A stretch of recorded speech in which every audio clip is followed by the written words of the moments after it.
साथियों, सुबह से कई बार हम लोगों से पूछा गया, अयोध्या से यात्रा क्यों शुरू कर रहे हैं आप? अयोध्या से क्यों यात्रा शुरू कर रहे हैं?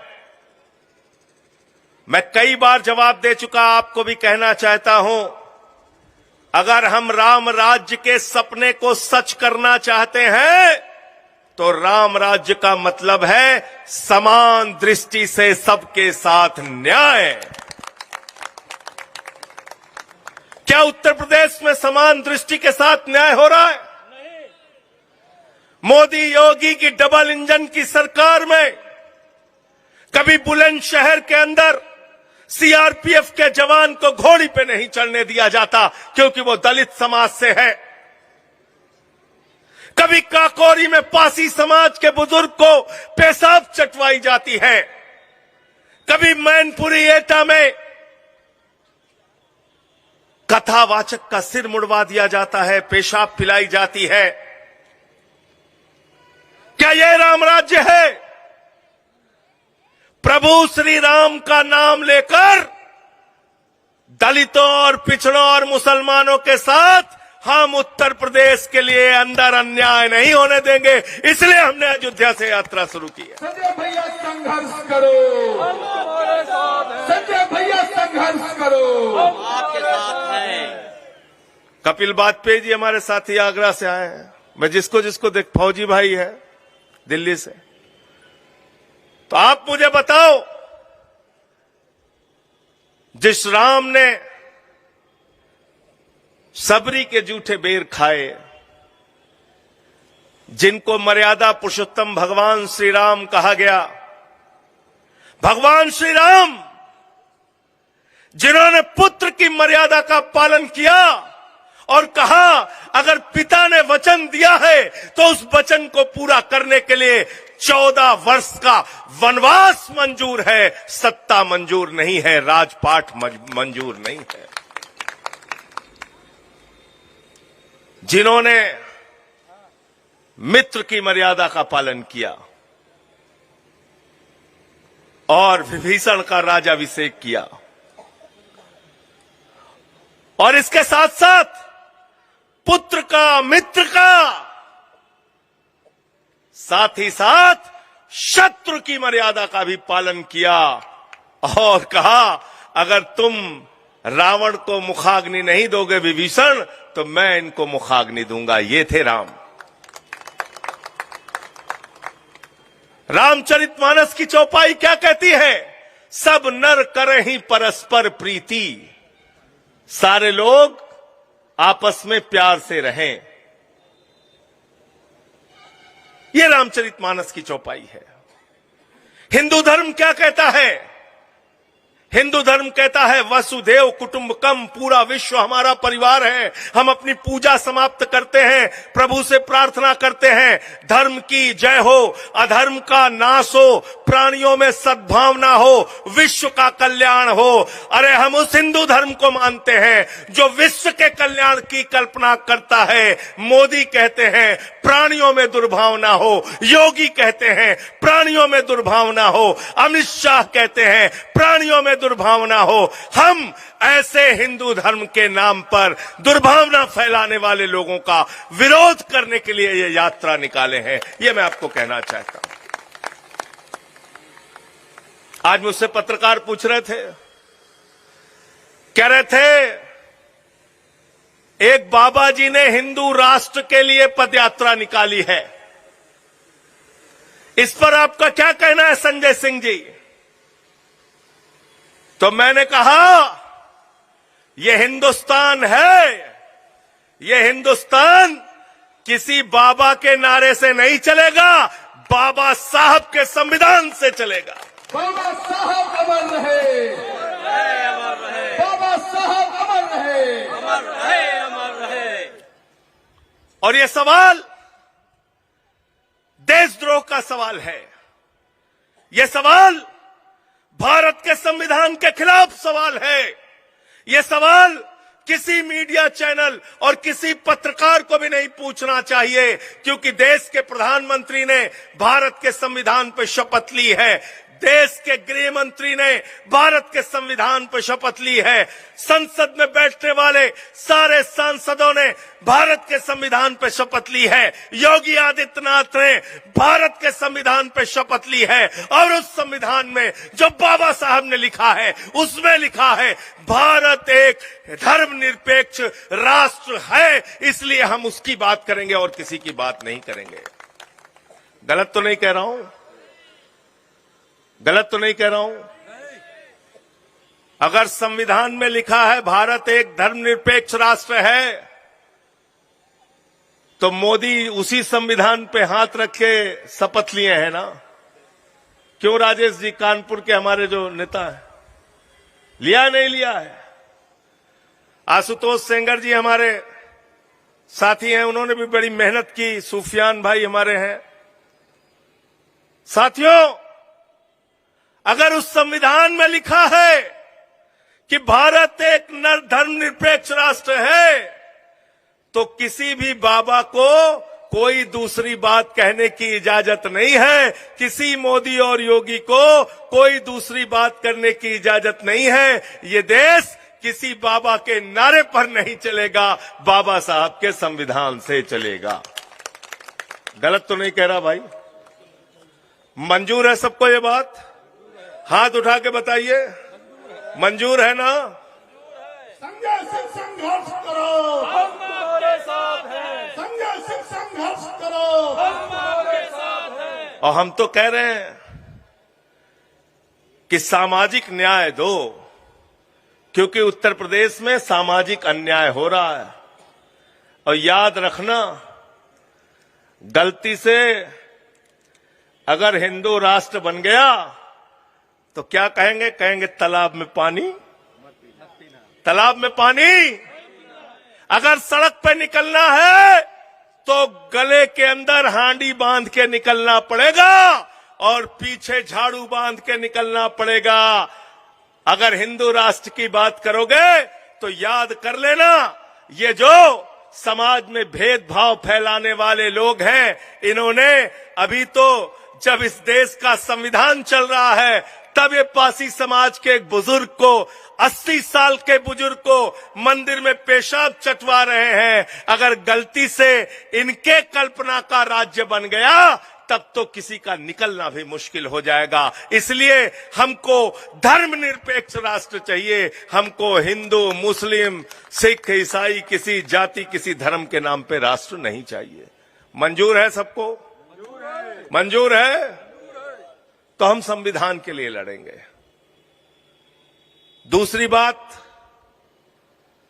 रोजगार की है। आज उत्तर प्रदेश में बेरोजगारी की हालत क्या है?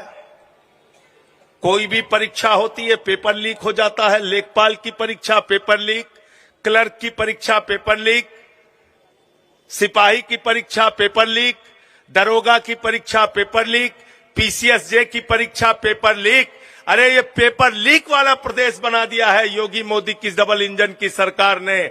इसलिए जब नौजवान सड़कों पर उतरता है उसको लाठियों से पीटा जाता है रोजगार मांगने पे। शिक्षा अनुदेशक बेरोजगार, आशा बहुएं बेरोजगार, शिक्षा मित्र बेरोजगार। बेरोजगार ही है जब उनको उनके मुताबिक वेतन नहीं दिया जा रहा। बेरोजगार ही है, उनकी बात नहीं सुनी जा रही, उनको लाठियों से पीटा जा रहा है। मोदी जी से कहिए तो वो कहते हैं उत्तर प्रदेश के नौजवानों चिंता मत करना, तुम्हारे लिए नौकरी मैं लेके आया हूं। नौजवानों ने पूछा क्या नौकरी लाए हैं मोदी जी? बोले बेटा गोबर से रोजगार दे देंगे तुमको। बोला था नहीं बोला था भाई? गलत तो नहीं बोल रहा हूं मुन्ना भाई? बोला था ना? क्या बोला था? गोबर से रोजगार दे देंगे। अभी बिहार में गए, बोले बिहार के नौजवानों चिंता मत करना, 8-8 घंटे बेटा रील बनाते रहो, रील से रोजगार ले लो। हमारा नौजवान रील से रोजगार पाएगा, गोबर से रोजगार पाएगा। और अमित शाह का बेटा जिसको बल्ला पकड़ना नहीं आता वो आईसीसी का चेयरमैन बनके और पाकिस्तान से क्रिकेट कराएगा, हजारों करोड़ की कमाई करेगा। ये दोहरी व्यवस्था हम नहीं चाहते हैं। हम चाहते हैं उत्तर प्रदेश के नौजवानों को रोजगार दिया जाए। तो दूसरी लड़ाई हमारी इस बात को लेके है। रोजगार चाहिए कि नहीं चाहिए भाई? कृषि क्षेत्र में बेरोजगारी, सूक्ष्म लघु कुटीर उद्योग, बुनकर समाज, वहां पे बेरोजगारी। अब बातें बड़ी बड़ी करेंगे। हम कह रहे हैं नौकरी चाहिए, कह रहे हैं वंदे मातरम गाइए। हम कह रहे भैया लाइट गई, 8-8 घंटे लाइट नहीं आती, मच्छर काटते बच्चों को, तो कहते वंदे मातरम गाइए। तो हमने कहा अरे सरकारी स्कूल तो बाबा जी आपने बंद कर दिया, वंदे मातरम कहां गाएं? तो कहते हैं बेटा नमक रोटी खा लो बच्चे मिड डे मील में। कह रहे वंदे मातरम गाइए। अब ये नकली बातें नहीं चाहिए। बैठ जाइए सब लोग, थोड़ी देर बैठ जाओ, बैठ जाओ सब लोग, बैठ जाओ, बैठ जाओ, बैठ जाइए, बैठ जाइए सब लोग, बैठ जाइए। ये हमारे लखनऊ के साथी एरम रिजवी जी जिलाध्यक्ष जी के साथ आए हैं। सब लोग बैठ जाइए, आप लोग बैठ जाइए। अब अपनी बात में कह लूं, बस बैठ जाइए। जब आप कहिए नौकरी चाहिए तो कहते वंदे मातरम गाओ। जब आप कहिए किसान को फसल का दाम चाहिए तो कहते भारत माता की जय, जय श्री राम। अब इन नारों के पीछे हम तुमको छुपने नहीं देंगे। अब साथ साथ नारा लगेगा। तुम भारत माता की जय कहोगे, हम भी भारत माता की जय कहेंगे और तुमसे सवाल पूछेंगे कि भारत माता की रक्षा करने के लिए जो सेना के हमारे जवान थे, उस सेना को तुमने 4 साल के ठेके पर क्यों रखा? इसका जवाब दो। अग्निवीर योजना कब बंद करोगे? गलत तो नहीं कह रहा हूं? और साथ में भारत माता की जय लगाएंगे हम भी। तुम भारत माता की जय लगाओगे तो हम आपसे सवाल पूछेंगे। तुमने रेल, तुमने सेल, तुमने कोयला, तुमने गैस, तुमने बिजली, तुमने पानी, तुमने सी पोर्ट, तुमने एयरपोर्ट, तुमने आकाश से लेकर पाताल तक अपने दोस्त अडानी को क्यों बेचा? तुम भारत की संपत्तियां बेच रहे हो, भारत माता की संपत्तियां बेच रहे हो, इन लुटेरों के हाथों में बेच रहे हो। ये लूट हम होने नहीं देंगे। भारत माता की जय तुमको नकली तरीके से लगाने संजय भैया जिंदाबाद, जिंदाबाद जिंदाबाद, संजय भैया संघर्ष करो। हम आपके साथ हैं।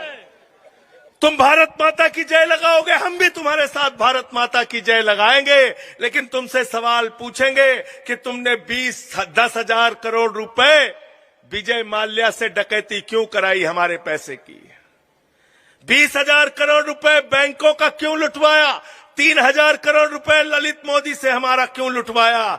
इन सवालों का जवाब दो। अरे बेईमानो, भारत माता को लूटते हो और भारत माता की जय लगाते हो।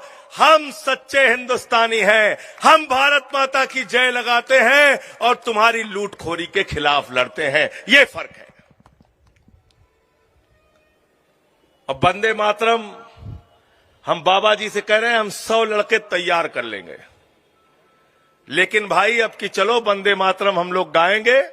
योगी जी भी चले, मोदी जी भी चले, अमित शाह भी चले। हमको पहलगाम का बदला लेना है जो 26 बहनों के माथे के सिंदूर उजाड़े गए हैं। 100 लोग तो मैं ले चलूंगा और वहीं वंदे मातरम गाएंगे। चलो, इन नारों के पीछे छिपने का काम करते हो, अपने गुनाहों को छिपाने का काम करते हो, अपने पापों को छिपाने का काम करते हो। यह व्यवस्था अब नहीं चलेगी। उत्तर प्रदेश में आम आदमी पार्टी ने शुरुआत कर दी है, अयोध्या नगरी से शुरुआत कर दी है। और ये पूछना बंद करो कि अयोध्या से क्यों शुरुआत की। अयोध्या किसी के बाप की नहीं है, अयोध्या हम सब की है। संजय भैया संघर्ष करो, संजय भैया जिंदाबाद, जिंदाबाद जिंदाबाद, आम आदमी पार्टी जिंदाबाद। जिंदाबाद जिंदाबाद। अभी तो ये शुरुआत है। ऐसी 8 पदयात्राएं अलग अलग जोन के अंदर होंगी और उस सब में आप लोगों को आह्वान करना है, इनको भागने मत देना, लुटेरों को रोजगार दो, सामाजिक न्याय। तैयार हो सब लोग? हाथ उठा के बताइए पीछे तक। तैयार है ना? तैयार हैं? तो अब मैं आपका ज्यादा समय नहीं लूंगा। जिनको सुनने के लिए आप सब लोग बैठे हैं, ध्यान से सुनिएगा भी, और कोई बात महत्वपूर्ण लगे तो उसको लिख भी लेना। हमारा पार्षद साथी मुकेश भी आया है दिल्ली से, राधे श्याम जी भी हैं जो चेयरमैन थे कमेटी के, जिनका नाम मैं नहीं ले पा रहा हूं, उनसे सबसे क्षमा चाहते हुए पूरे आदर और सम्मान के साथ हिंदुस्तान के प्रख्यात समाजवादी नेता डॉक्टर लोहिया से लेकर तमाम समाजवादी नेताओं के साथ जिन्होंने कंधे से कंधा मिलाकर काम किया, लोकतांत्रिक समाजवादी पार्टी के संरक्षक आदरणीय रघु ठाकुर जी को, जो मेरे राजनीतिक गुरु भी हैं, पूरे आदर और सम्मान के साथ मैं उनको आमंत्रित करता हूं। अपने अपने स्थानों पर खड़े होकर एक बार जोरदार तालियों से उनका स्वागत कीजिए। आदरणीय रघु ठाकुर जी। रघु ठाकुर जिंदाबाद, जिंदाबाद जिंदाबाद। रघु ठाकुर जिंदाबाद।